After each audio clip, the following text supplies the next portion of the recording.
Bismillahirrahmanirrahim. Alhamdulillahirabbil wassalatu wassalamu ala asyrofil anbiya'i wal mursalin sayyidina Muhammad wa ala alihi ajma'in. Amma ba'd, faqala al-musannif wal ulama alladhina yadhkuruna fi hadzal kitab hafizahumullah rahimahumullah nafa'ana bihim wa ulumihim wa bi ulumi syaikhinna wa bi ulumi ulama'il 'amilin fi darain amin. Bab arkanil hajj, bab tentang rukun-rukun haji. Arkanul hajj sittatun, rukun-rukun haji ada 6 perkara. Wahia al-ihram, yang pertama al-ihram, wal wukuf di Arafah, wukuf di Arafah, tawaf, sa'i, wal halqu aw taksir, potong rambut atau botak, wat tartib, dan berurutan. Jadi rukun haji ada 6. Ihram, wukuf, tawaf, sa'i, tahallul, tertib. Itu rukun haji. Artinya harus dilakukan. Kalau tak dilakukan salah satu, hajinya tak sah. Kalau rukun umroh, buang satu, tidak ada wukuf. Rukun umroh, ihram, kemudian tawaf, sa'i, tahallul, rambut, tertib. Itu dia. Kalau haji tambah satu, yaitu wukuf di Arafah. Orang kalau dia meninggalkan salah satu rukun ini tidak sah. Makanya dalam haji itu ada namanya rukun haji, ada namanya wajib haji, ada namanya sunnah haji. Kalau rukun itu tadi 6, tidak boleh ditinggalkan. Ada namanya wajibatul haji, kewajiban ketika berhaji. Ini kewajiban, kalau ditinggalkan hajinya tetap sah, cuman bayar denda. Apa contohnya? Para jumroh, mabit di Mina, mabit di Musdalifah. Nah itu kalau ditinggalkan hajinya tetap sah, cuman kena denda dia. Itu bukan rukun, cuman kewajiban. Kalau yang rukun ini 6 perkara. Mana yang paling afdal, paling mulia, paling utama di antara 6 kewajiban haji itu? Mana yang paling mulia? Yang paling mulia adalah wukuf di Arafah. Kenapa? Karena di sini disebutkan ada hadis Nabi Muhammad sallallahu alaihi wasallam di mana beliau bersabda, al-hajju Arafah. Haji itu adalah wukuf di Arafah. Intinya itu wukuf di Arafah. Bahkan sampai Nabi Muhammad SAW pernah bersabda, a'dhamul dzambi man waqafa bi Arafah wa dhanna anna Allah lam yaghfir lahu. Termasuk dosa yang paling besar adalah orang yang diberi kesempatan oleh Allah wukuf di Arafah, tapi ketika dia wukuf, dia menyangka dosanya dia tidak diampunkan Allah. Jadi sangkaan dia dosanya tidak diampunkan, itu adalah dosa besar. Berarti ketika wukuf di Arafah, kita harus yakin semua dosa kita diampunkan Allah. Saking hebatnya wukuf di Arafah. Kalau ada orang ragu aja, kayak dosa saya ini tidak diampunkan Allah, besar benar dosa saya ini. Nah itu orang yang nyangka seperti itu tuh, dia telah melakukan dosa besar, walaupun dia tidak omongkan, hanya terlintas di hati. Makanya orang kalau wukuf di Arafah itu dimakruhkan puasa. Kan wukuf di Arafah kan tanggal 9 Zulhijjah itu, hari Arafah kan. Kalau kita kan disunahkan puasa Arafah. Tapi bagi orang yang wukuf di Arafah, jangan puasa. Disunahkan dia banyak-banyak ibadah dan banyak-banyak berdoa kepada Allah SWT. Bagi orang yang wukuf di Arafah, semoga kita bisa wukuf di Arafah. Nah itu rukun haji, ihram, kemudian wukuf di Arafah, kemudian tawaf, sa'i, tahallul, potong rambut, kemudian tertib. Kemudian yang pertama, al-ihram. Ihram adalah niatul dukhul fil nusuk. Ihram itu artinya niat masuk ke dalam ibadah haji. Niat ihram. Nanti itu di dalam haji itu ada namanya haji ifrad, ada namanya haji qiran, ada namanya haji tamattu. Ya. Kalau haji ifrad itu paling afdal. Haji ifrad tuh dia haji dulu, tidak umroh, haji dulu. Kalau selesai haji baru dia umroh. Nah, itu paling afdal tuh, paling mulia.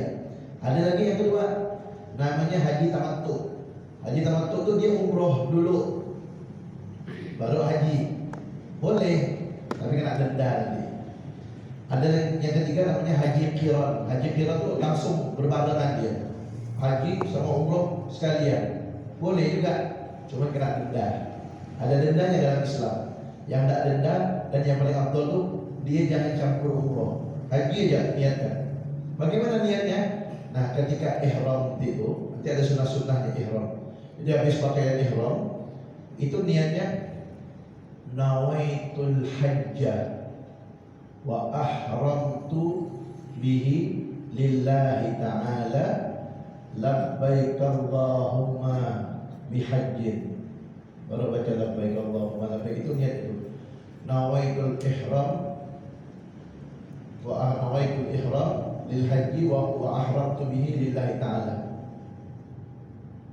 labbaik Allahumma bihajjin. Itu niatnya. Baru nanti baca labbaik Allahumma labbaik. Kita tengok orang itu tuh sedih, rasanya terharu. Mana baru di sana itu. Ya. Nah, itu cara niatnya. Kalau umroh, nawaitul umrah wa ahramtu biha lillahi ta'ala labbaik Allahumma bi umrah. Baru labbaik Allahumma labbaik baca. Itu niat ketika ihram. Kemudian sunnah-sunnahnya ihram. Nah, ketika orang niat ihram itu apa saja sunnahnya? Qassus syarib wa tamsyitul sya'ril lihya. Potong kumis dipotong. Kemudian menyisir apa nih? Jenggot. Kumis dipotong. Dalam Islam kumis itu disunnah dipendekkan. Jenggot disunnah dipanjangkan, dirapikan. Nah, itu sunnah dalam Islam. Itu sunnah yang pertama. Ketika mau ihram bagi laki-laki ini, potong kumis, rapikan jenggot. Kemudian yang kedua, natful ibti, maaf, cabut bulu ketek. Sunnah. Laki-laki dicabut bulu keteknya. Kalau perempuan dicukur bulu keteknya. Yang ketiga, qalmul adhafir, potong kuku. Yang keempat, maaf, halqu sya'ril anah, mencukur bulu kemaluan. Kalau laki-laki dicukur, maaf, kalau perempuan sunnahnya dicabut. Tak tahu lah saya, memang itulah hukumnya. Yang tidak wajib, sunnah. Tidak wajib, sunnah. Yang mau melakukan silakan. Yang tidak mau pun tidak apa-apa, tidak dosa. Ya. Terus yang empat perkara nih, perhatikan. Yang empat perkara tadi ini, yang empat perkara nih, potong kumis sama apa namanya, merapikan jenggot, kemudian nyambut bulu ketek, potong kuku, sama cukur bulu kemaluan. Ini empat. Ini sunnah bagi orang yang tidak mau berkurban. Tapi kalau ada orang dia mau berkurban, kurban sapi, unta atau kambing, dia mau berkurban, maka dia dari mulai tanggal 1 Zulhijjah sampai dia kurban tuh disunnahkan jangan potong. Jangan potong kumis, jangan cukur jenggot, jangan cukur cambang. Kemudian jangan cabut bulu keteknya, jangan potong kukunya, jangan cukur bulu kemaluan bagi orang yang mau berkorban. Dibiarkan. Sampai kapan? Sampai hewan kurban dia disembelih. Nah, ini bukan hanya untuk yang haji. Yang tidak haji pun sunnah. Jadi kalau nanti kan kita lagi mau masuk bulan Zulhijjah nih. Jadi yang mau korban-korban tuh dari mulai tanggal 1 Zulhijjah sampai hewan dia disembelih itu usahakan jangan dipotong tuh 4 perkara tuh. Kumis, jenggot, jambang, kemudian bulu keteknya, kukunya, kemudian maaf bulu kemaluannya. Jangan, biarkan. Kenapa? Kenapa dibiarkan? Faedahnya agar nanti dia mendapatkan pahala sejumlah bulu-bulu itu semuanya. Pahalanya terhitung seperti bulu-bulu itu semuanya. Bukunya nanti jadi saksi semua itu nanti di akhirat. Nah, udah selesai baru dipotong. Itu tapi tidak wajib. Tapi kalau ada orang dia mau korban tapi dicukur juga, hukumnya gimana? Makruh, tidak haram. Makruh artinya tidak dosa, cuma tidak disenangi dalam syariat Islam. Nah, jadi lebih baik jangan dicukur, jangan dipotong, biarkan aja. Makanya kadang-kadang orang yang mau kurban tuh dia dibiarkan jenggot. Bagi yang mampu ya kurban, tidak wajib. Bagi yang mampu, yang tak mampu tidak wajib berkorban. Yang mampu wajib berkorban. Apa sunnah berkorban? Yang mampu sunnah berkorban. Kalau orang punya kemampuan tapi tak mau berkorban, kata Nabi Muhammad, jangan dekat-dekat tempat sholat saya, kata Nabi. Jangan dekat-dekat tempat sholat kami, jauh-jauh. Artinya Nabi tak suka. Jadi artinya kalau orang punya kemampuan untuk berkorban, dia tidak berkorban, Nabi Muhammad sangat benci. Sampai Nabi Muhammad melarang dia, jangan sholat di tempat kami lah, kata Nabi. Bahkan dalam hadis yang lain kata Nabi, nanti dia mati itu bisa-bisa dia mati dalam keadaan Yahudi atau Nasrani, mati dalam keadaan luar Islam. Kalau punya kemampuan tapi tidak mau berkorban. Nah itu 4 sunnah yang pertama. Itu selain sunnah juga untuk yang ihram, sunnah juga untuk orang yang mau berkorban. Kemudian sunnah selanjutnya bagi yang ihram, al-ghuslu, mandi ihram. Kemudian pakai pakaian yang baru, yang putih. Kemudian tatyibul badan. Ya, sebelum dia melakukan itu badannya dikasih wangi-wangi dulu sebelum dia memakai pakaian ihram. Jangan setelah pakai ihram dikasih wangi-wangi sebelum pakai. Kemudian sunnah alaih, pakai sendal, sholat 2 rakaat ihram. Habis pakai ihram itu sholat 2 rakaat, sholat sunat ihram rakaat yang ta'ala. Nah ini ihram ini bukan hanya haji, ini umroh juga. Jadi kalau misalnya ada umroh, habis pakai ihram itu sunnah sholat ihram. Ada kiblat, ada masjid itu biasanya tempat niat tuh ada masjid. Sholat sunat ihram rakaat yang ta'ala. Allah, saya niat sholat sunat ihram 2 rakaat kepada Allah Ta'ala. Kalau umroh itu paling mudah kerjanya. Bahkan kalau orang kuat sehat, sehari bisa 2-3 kali umroh, bisa 2-3 kali bisa umroh. Karena umroh itu gampang. Pergi kita bawa pakaian ihram ini pergi. Sana tuh ada bis, ada angkot dari Masjidil Haram itu kita bayar. Kalau tidak salah 2 riyal. Yang 2 riyal sekitar 6.000 lah. Pergi. Tak boleh diam di situ, pergi keluar daripada area Masjidil Haram, keluar. Ada tempat namanya Dzul Hulaifah, macam-macam tempat dia. Di situ ada masjidnya, ada kamar mandi. Ini kalau umroh, pergi ke masjid itu, naik bis, pergi sampai ke situ, ada kamar mandi, kita mandi ihram. Saya niat mandi ihram sunnah karena Allah Ta'ala. Habis mandi, pakai baju ihram, sudah selesai baju ihram, masuk ke masjid, sholat sunnah ihram. Sholat sunnah ihram rakaat yang ta'ala. Habis sholat sunnah ihram 2 rakaat itu disunnahkan. Habis baca Fatihah rakaat pertama baca qul ya ayyuhal kafirun. Habis Fatihah rakaat kedua baca qul huwallahu ahad. Selesai sholat sunnah ihram dan habis baca doa apa? Nah, baru niat. Nawaitul umrah wa ahramtu biha lillahi ta'ala labbaik Allahumma bi umrah. Artinya saya niat umrah dan saya niat ihram untuk umrah. Labbaik Allahumma bi umrah. Naik mobil lagi, bayar ke 2 riyal. Naik mobil tuh, nanti mobil tuh bawa ke Masjidil Haram. Sampai ke Masjidil Haram, tawaf 7 kali. Habis tawaf, sunnahnya sholat sunnah. Tidak sholat sunnah pun tidak apa, tapi lebih bagus sholat sunnah di belakang makam Ibrahim. Ada tabung kuning tuh, kan? Tabung kuning tuh, tabung kaca yang warna kuning biasa kita tengok tuh. Itu namanya makam, ada bekas kakinya Nabi Ibrahim tuh. Itu habis tawaf, sunnah sholat di situ tuh. Sunnah tidak wajib, sunnah. Usalli sunnah tawaf rakaat yang ta'ala. Habis sholat sunnah itu sa'i 7 kali. Habis sa'i, itu rambut sikit minimal 3 helai potong. Selesai lah umrohnya. Selesai.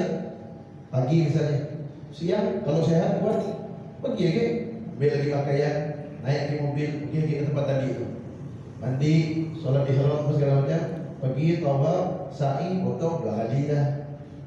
Boleh niatkan buat orang lain umroh tu, yang penting kita dulu.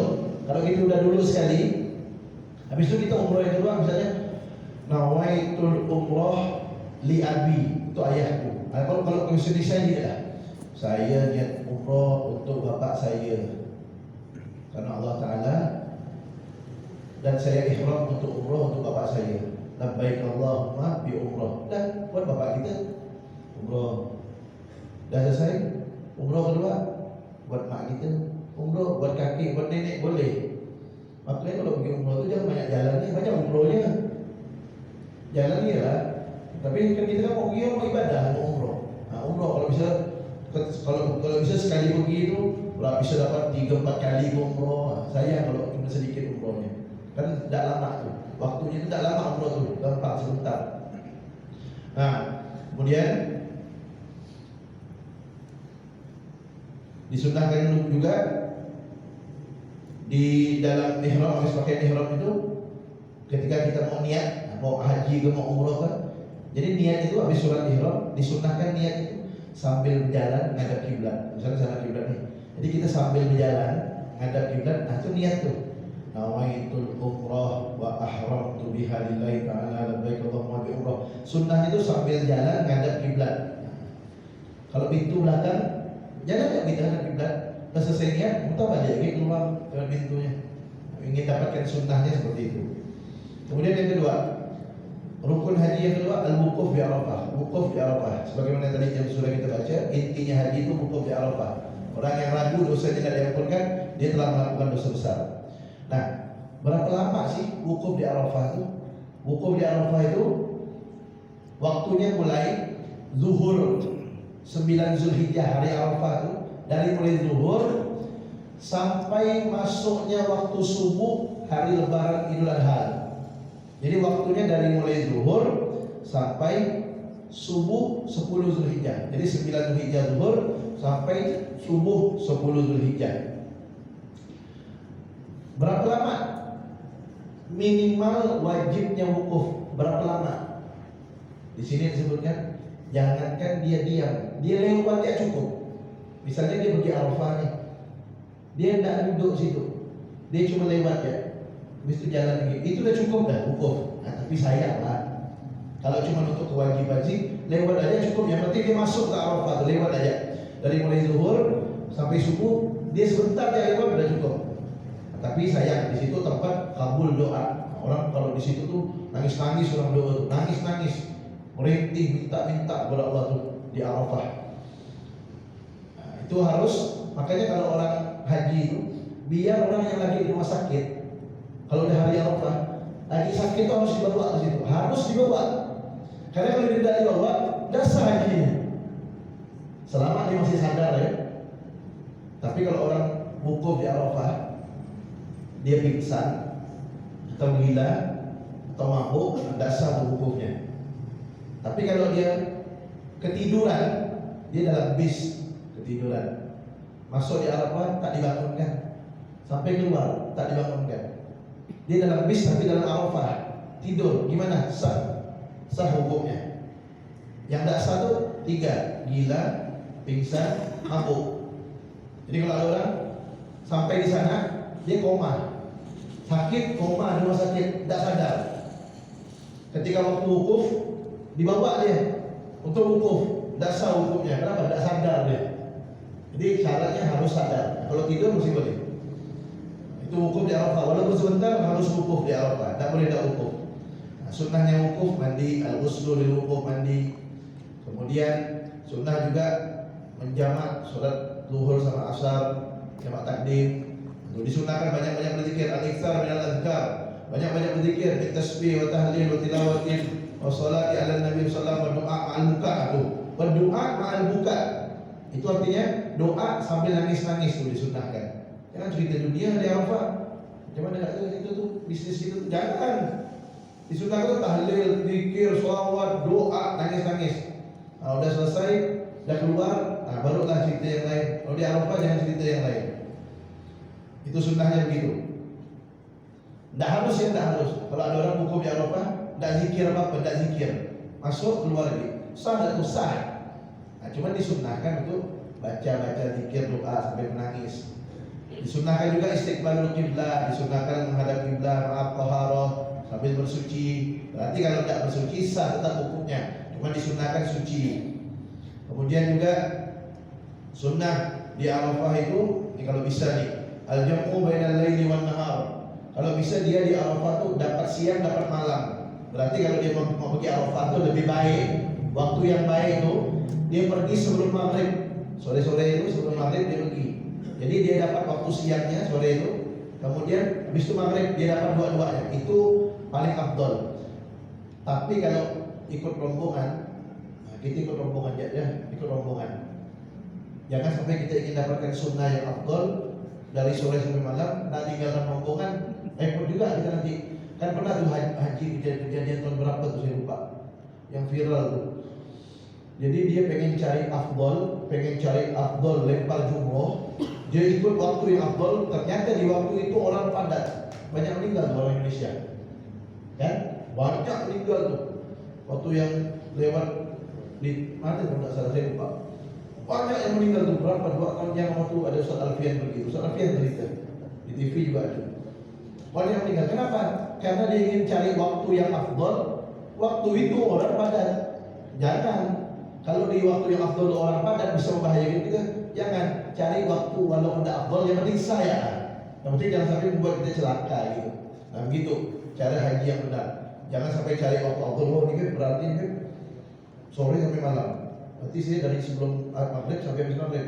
Kalau di waktu itu orang ramai atau rombongan kita tidak di jam segitu, jangan kita cengkal, jangan kita sampai bertengkar, tak boleh itu, jangan begitu ibadah, jangan. Walaupun tidak dapat waktu itu, yang penting sah ya. Takutnya di waktu itu bisa membahayakan diri kita. Nah, kemudian yang ketiga tawaf, rukun haji yang ketiga atau umroh, tawaf. Tawaf apa ini? Tawaf itu ada 3. Ini yang maksud rukun di sini tawaf ifadah namanya. Tawaf ifadah. Ada lagi 2 tawaf sunnah. Kalau tawaf ifadah ini tawaf wajib. Ada 2 tawaf sunnah, namanya tawaful qudum. Nama yang kedua tawaful wada. Tawaful qudum ini tawaf ketika kita sampai Masjidil Haram. Makanya Masjidil Haram itu beda dengan masjid yang lain. Kalau kita masuk Masjid Jannatul Naim, disunnahkan sholat sunnah tahiyatul masjid, kan gitu. Semua masjid kalau kita masuk disunnahkan sholat sunnah tahiyatul masjid, kecuali Masjidil Haram. Ketika kita masuk Masjidil Haram, bukan sunnah tahiyatul masjid, sunnahnya tawaf langsung 7 kali. Itu sunnahnya. Namanya tawaful qudum. Itu sunnah hukumnya, tidak wajib. Ada lagi yang kedua namanya tawaful wada. Tawaful wada itu tawaf perpisahan. Artinya kalau kita sudah mau pulang atau mau meninggalkan kota Mekah, sebelum kita meninggalkan kota Mekah, nah kita tawaf dulu, tawaf perpisahan. Nah tawaf yang 2 nih, tawaf qudum, tawaf ketika datang, sama tawaf perpisahan, tawaf wada. Ini tidak harus pakai pakaian ihram, tidak harus. Kita pakai begini pun boleh, tidak apa-apa. Pakai baju biasa, tidak apa-apa. Yang penting tutup aurat. Tapi kalau tawaful ifadah, tawaf wajib, itu harus pakai pakaian ihram. Karena itu kita masih dalam prosesi ibadah haji, belum tahallul, belum selesai. Maka harus pakai pakaian ihram kalau tawaful ifadah. Tapi kalau tawaf wada, tawaf perpisahan, atau tawaf qudum, tawaf datang, itu pakai pakaian biasa, tidak apa-apa. Berapa kali tawaf? Sudah kita tahu bersama, tawaf itu 10 kali atau 7 kali. Nah, syaratnya tawaf, 1 satrul aurah, untuk aurat. Yang kedua at-taharatu 'anil hadatsain, suci daripada 2 hadas, hadas kecil dan hadas besar. Nah ini perlu diperhatikan. Kita mazhab Imam Syafi'i, kan? Dulu saya pernah sampaikan bab wudu. Kita mazhab Imam Syafi'i, kalau bersentuhan laki-laki perempuan yang bukan mahram, yang sudah besar, tanpa penghalang, mau syahwat, tidak syahwat, nafsu, tidak nafsu, batal wudunya. Kan gitu, batal wudunya. Sedangkan kalau tawaf itu laki-laki perempuan gabung. Di sana laki-laki perempuan gabung. Susah kalau laki-laki perempuan tidak bersentuhan, itu susah. Hampir rata-rata bersentuhan. Terus bagaimana? Kalau kita mau wudhu lagi repot, jauh, bukan macam Jannatul Naim sebelah sini wudhu dekat, kanan kiri, kalau jauh tempat wudhunya. Dan kalau kita mau wudhu kita ketinggalan rombongan nanti. Nah bagaimana itu? Nah disitulah kita boleh ikut mazhab Maliki, di mana mazhab Maliki membolehkan kalau bersentuhan dengan yang bukan mahram yang sudah besar tanpa penghalang tidak batal wudhu dengan syarat tidak nafsu, tidak syahwat. Jadi ketika kita berjalan bersentuhan tidak sengaja, tidak nafsu, tidak batal wudhunya. Tapi dengan syarat wudhunya juga harus ikut mazhab Maliki. Mazhab Maliki wudhunya bagaimana? Beda tipis dengan mazhab Syafi'i, beda tipis. Beda-bedanya di mana? Kalau mazhab Syafi'i membasuh muka, membasuh tangan, membasuh kaki tidak wajib digosok-gosok, tapi sunnah. Sedangkan mazhab Maliki membasuh muka, membasuh tangan, membasuh kaki wajib digosok-gosok, wajib. Nah itu yang pertama. Yang kedua, kalau mazhab Syafi'i mengusap kepala cukup dikit aja, sedikit cukup. Mengusap semuanya sunnah dalam mazhab Syafi'i. Tapi kalau dalam mazhab Maliki mengusap kepala itu wajib semuanya. Berarti kalau kita nanti mau tawaf, mau melaksanakan haji atau umroh, maka ketika kita membasuh muka, gosok mukanya, wajib tuh mazhab Maliki. Basuh tangan, gosok tangannya. Usap kepala, usap semuanya, semuanya diusap. Telinga sunnah. Kaki, gosok kakinya. Nah, berarti kan kita ngikut wudhunya mazhab Maliki. Nah, ketika kita tawaf bersentuhan dengan yang bukan mahram tanpa syahwat, tidak batal wudhu kita. Lanjut terus. Baik laki atau perempuan tidak batal wudhunya. Lanjut terus tawafnya sampai selesai. Nah, itu bersuci ketika tawaf. Suci daripada dua hadas itu. Kemudian at-taharah 'anil najasah fi thawb wal badan, mengangkat suci juga badannya, pakaiannya, tempatnya daripada najis. Kemudian syarat yang keempat, ja'alul baiti an yasarihi. Hendaknya Ka'bah itu sebelah kiri. Apa hikmahnya? Kenapa ketika tawaf Ka'bah harus di sebelah kiri kita? Artinya kita tawaf begini, Ka'bah di sebelah kiri. Apa hikmahnya? Di sini disebutkan karena liyakunal baitu fi jihatil qalbi. Karena agar Ka'bah itu berada di arah hati kita. Hati kita sebelah kiri, itu hikmahnya. Al-ibtida' minal hajaril aswad. Nah, mulainya dari hajar aswad. Jadi kalau di sana tuh ini hajar aswad, nanti lulusannya tuh ada lampu hijau. Jadi kalau kita mau tahu kita ini sedang lulus di hajar aswad apa enggak nih? Kalau mau tahu di situ tuh lulusannya itu ada lampu hijau. Nah, kita berdiri di tengah kaki ini. Kita ukur, nah ini pas ini lampu hijau, terus jelas pas. Mulainya dari situ tuh, tidak boleh maju dikit. Kalau maju dikit tidak sah. Mulainya harus pas di hajar aswad, ngadap hajar aswad. Gini tangan diangkat, sunnah, angkat tangan ini. Nah, kalau belum tahallul, belum potong rambut, belum selesai, jangan coba-coba cium hajar aswad. Karena bisa batal haji umroh kita itu bisa batal, harus ulang lagi. Kenapa? Karena hajar aswad itu wangi. Sedangkan orang yang lagi ihram haji atau lagi ihram umroh itu tak boleh kena minyak wangi, tak boleh. Hajar aswad itu dikasih minyak wangi sama orang sana. Makanya kalau kita belum tahallul, jangan coba-coba bikin hajar aswad. Kecuali kalau udah tahallul, udah potong rambut, udah selesai sa'i, udah selesai tahallul, nah udah selesai, mau cium hajar aswad boleh, cuma kalau kuat karena udah satu-satuan. Ya, kalau sekiranya membahayakan orang, jangan cium. Kalau sekiranya membahayakan diri sendiri atau sampai ikut orang sampai kelahi apa, jangan. Apalagi ini di hadapan Ka'bah nih, jangan. Beb, tak bisa cium hajar aswad gimana? Diajarkan sunnahnya, dah itu hajar aswad misalnya. Kita tak bisa cium kalau ramai orang besar-besar gini ya. Gini kan? Jangan di dada, gini kan? Nah, gini kan? Gini kan, cium tangan. Begitu kan dicium tangannya. Nah, kemudian, ini yang terjadi sekarang ini. Kau mau dakhilal masjid, tuh syaratnya tawaf itu harus di dalam masjid. Nah sekarang ini di Ka'bah itu masjid ada atapnya di atas, ada orang tawaf di atas. Itu hukumnya gimana? Jadi disebutkan makruh hukumnya tapi tetap sah. Memang yang disunahkan itu tawaf tuh di tempat tawaf itu di sekeliling Ka'bah itu, di situ sunnahnya. Nah sekarang saking ramainya orang, pemerintah sana bangun masjid, ada atapnya tingkat-tingkat, ada orang tawaf di atas itu. Hukumnya di mana? Sah tawafnya, cuman makruh. Makruh artinya tidak disenangi dalam Islam. Kalau kita tinggalkan jangan tawaf di situ, tawaf di bawah itu lebih bagus.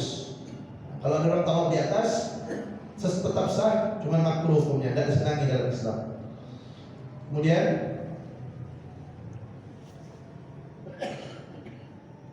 banyak di sunnahnya tawaf nih. Allahu Akbar. Ini baru 3 tawaf, habis itu sa'i, habis itu potong rambut, habis itu tertib. Sunnah-sunnahnya tawaf kita baca sedikit, selesaikan tawaf. Sunnah-sunnahnya tawaf, al-masyyu fihi hafyan, disunahkan jalan tanpa alas kaki, dibuka alas kakinya. Kemudian disunahkan al-isra' fil masyi.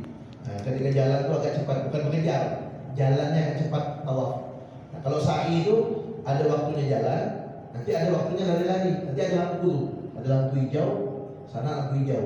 Nah, dari lampu hijau ke lampu hijau berikutnya itu disunahkan lari-lari kecil. Udah lewat lampu hijau tuh jalan lagi. Nah, tapi kalau tawaf tidak disunahkan lari, disunahkan jalannya agak cepat sedikit. Kemudian disunahkan juga di dalam ketika tawaf as-sakinah, harus tenang, jangan gopoh, tenang, khusyukkan hatinya, raf'ul yadain, angkat tangan ketika berdoa, terus banyak-banyakkan zikir, ya. Kalau tidak tahu zikir mau zikir apa nih? Rabbana atina fid dunya hasanah. Atau ada pun alhamdulillah la ilaha illallah wallahu akbar, baca itu ya. Tidak harus zikir itu, tidak harus. Ada orang tawaf diam ya nih, sah tawafnya sah. Zikir itu sunnah hukumnya, nah, tapi lebih bagus zikir daripada diam. Kemudian sunnahnya juga rakaat tawaf, sholat 2 rakaat setelah tawaf di belakang makamnya Ibrahim. Nah ini nih, doa bil multazam, doa di multazam. Multazam itu antara Hajar Aswad dan pintu Ka'bah. Itu multazam, kata Nabi Muhammad, itu tempat dikabulkannya doa kita. Salah satu tempat yang dikabulkan doa namanya multazam, antara Hajar Aswad, ini Hajar Aswad, ujung Hajar Aswad. Nah sini ini pintu Ka'bah. Nah, kecil tempatnya. Hajar Aswad, pintu Ka'bah. Ini namanya multazam. Kalau kita tak bisa dekat-dekat dari jauh ya, sebisanya kita. Yang penting antara Hajar Aswad dan multazam. Nah di sini kita berdiri. Angkat tangan dulu menghadap kiblat. Itu waktu tempat dikabulkannya doa di multazam. Kemudian asyurbu wa tadallu min ma'i zamzam, banyak-banyak minum air zam-zam sunnahnya. Nah, wallahu a'lam bishawab. Nanti rukun yang keempat sa'i, kemudian tahallul, potong rambut, kemudian tertib. Ini beda tertib, yaitu berurutan. Wallahu a'lam bishawab. Insyaallah kalau ada pertanyaan setelah azan kita dengarkan.